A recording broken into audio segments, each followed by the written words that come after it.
This is the Samsung Galaxy S24 Ultra, and while it might look very much like the S23 Ultra, which looked like the the entire battle of the smartphone. And starting today, I'm going to be fully switching. Significantly, this is the first phone to come with Galaxy AI, which is a lot. And I know, like, if you took the S23 Ultra up it, I think it's a stunner. Everything is flatter and less rounded. Even the end of the S Pen is squared off. It's not being so boxy that it just feels like a brick. Plus points for the new satin finish that hides fingerprints even better, and side rails that are completely matte now and textured instead of high gloss. Yellow, a two-tone violet, which, if nothing else, is unique. And of course the grey, which feels like made even greater by the fact that it kind of changes color as the light catches it. I have a feeling this grey one especially is gonna draw a lot of comparisons to the iPhone 15 Pros. And for good reason. This is the most similar I can remember iPhone and Samsung flagships ever looking. The iPhone, Samsung has swapped out the material of the phone's entire frame from aluminium in this case to titanium. While it is a heavier metal than aluminium, because it's tougher, you need less of it. But also, like the iPhone, this is now a flat display. Screens are sturdier, they're easier to apply screen protectors to. The side rails very smoothly curve into it. For the first time ever, completely even out the screen borders. Sweet time getting here, but isn't symmetry just the most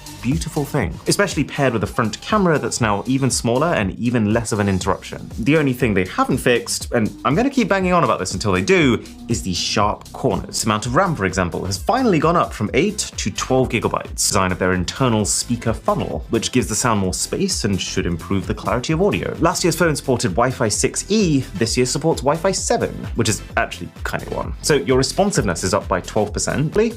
Brightness. Before it topped out at 1750, to me felt absurdly bright and very able to hold its own in direct sun, seeing a lot of extreme brightness phone screens this year. Mostly so that you can not just see your screen, but also preserve the high contrast, high dynamic range experience, even if you're in bright sunlight. Glass that protects it all is also upgraded. Specifically Aston Gorilla Glass armor though, is that it should also be able to reduce screen glare by up to 75%. I'm always surprised how this altered in my mind that at peak performance, apps will fly.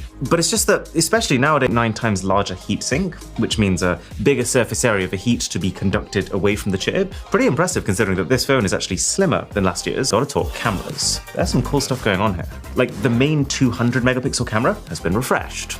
By refreshed, I mean it's a new camera sensor, but it's got like basically the exact same spec as last. It has a faster technique for capturing photos, which combined with a little sprinkle of software magic, software now lets you select an option to shoot even faster, but it's at the cost of quality, so I don't really know who that's for. Noisy videos have been my single biggest gripe with past Samsung cameras, so if they can fix that, they're gonna shoot up the rankings. But what's pretty clear already is the improvements to photos. In my very early testing, you can see some decent improvements to color reproduction, and most importantly, the smoothness and clarity of the shot. The smoothness of the camera app. It still feels one generation off being perfect. Actually zoom all the way from 0.5 times to 10 times without your phone acting like you're trying to talk. Also, video can now be recorded in both 4K and 120 frames per second at the same time, which might sound excessive and niche until you realize that 120 FPS is the same frame rate many phones use for slow-mo. So you can now actually take 4K slow motion video. That's low-key like the most exciting upgrade to any camera mode ever. Last year's the entire sort of standard zoom range from 0.5 times to 10 times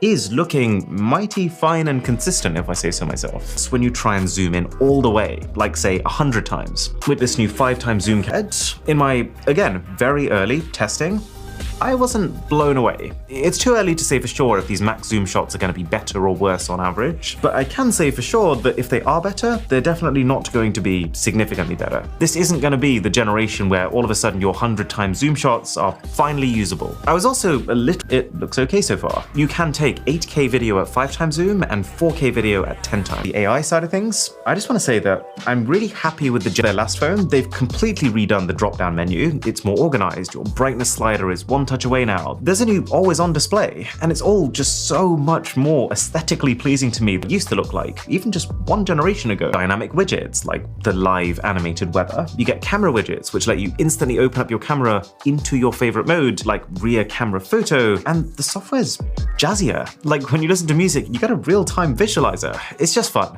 and I'm really glad that the fact that the phone is now supercharged with artificial intelligence. I think is so cool is that this effect can also double up with video videos you've already taken in slow-mo. So if we're watching back a 4K video that I shot at 120 frames per second, hold down, and those 120 frames become 240 frames. Generative wallpaper, which gives you like 3 different parameters that you can tweak to make a continuous stream of one-of-a-kind images. I'd say there's a lot you can do with this, but equally it doesn't feel like completely unbound effects that you can just apply with one tap to photos while browsing in your gallery. Those Twitter threads of people doing some absolutely insane image and video manipulation with AI, it's not that really accessible, easy to use entry route into AI editing that will definitely impress people who are yet to experiment. It lets you do all your changes and then you just hit the button once to fix up the whole image. The fact that it adds a little bit of metadata into the shot that can let other people, they're a real scribble, and there is no organization at all. Every thought is a new note and basically buries the one before it. Then now, your Notes app can use AI to organize the entire document with headers and subheaders and bullet points that it can summarize any points you've waffled on about for too long, and even add an automatic cover page so that you can easily navigate through them afterwards. Feels like it was designed option to decide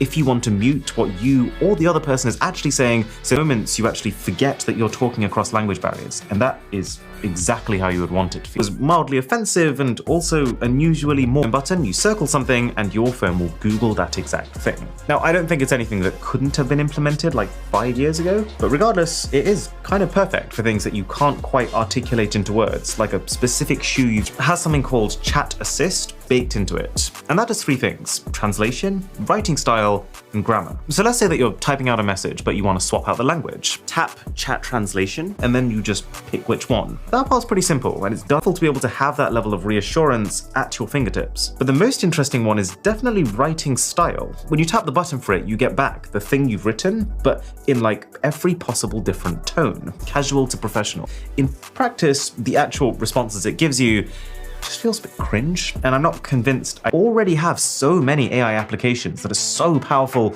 and so what I thought Samsung was going to do, what they've actually done is weaved AI features seamlessly into the apps you already use, and that is much better. Like building all these chat assist bits into your keyboard, it just makes sense. It means they're with you all the time, and it will actually make things quicker versus the alternative. How for live translation, the fact that it's baked into your default phone app and pops up what is done on your device and what is being done on the cloud. If you have an AI feature that can be pulled off completely on your translation, for example, is done completely on device. I mean, you can kind of tell, but still, that's a tick. AI slow motion on device. But then and basically all of your summarization tools. Now, Samsung has added an option that pivots the phone to only performing AI tasks offline, but then that solid hardware upgrade to what was already top-tier hardware, software that's not just incredibly flexible, but also starting to become kind of fun. And then as for the AI, it is a little rough around the edges, but about 50% on device, which is a good start, with most features available on day one in seemingly every region, which is how you should launch a feature. Very well thought out in terms of where and how the AI is weaved into the phone,